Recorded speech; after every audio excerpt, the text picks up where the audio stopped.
Саламатсыздарбы, урматтуу туугандар. Жаңылкан Бегалиева эжекебиздин сөзүнө жазылган Оштой Пирим колдосун аттуу жаңы чыгармам кабыл алып коюңуздар.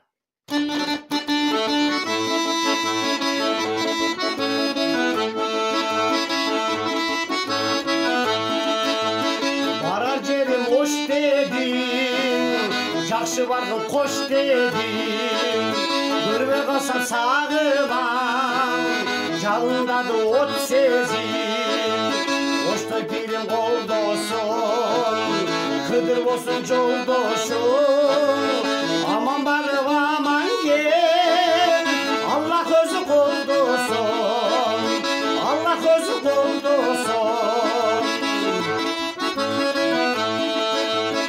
Uzun жолду кыскартып, чарчабастан ырдап бар, касиеттүү ош жерин күйгө сал да ырга сал.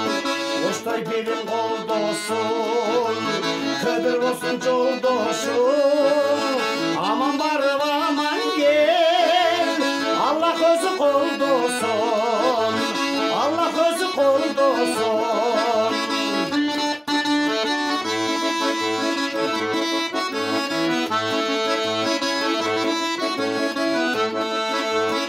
Ага туган элимдин бардыгынан кабарам, сагындым мен ошумду, менде салам айта бар. Оштой Пирим колдосун, кыдыр болсун жолдошум,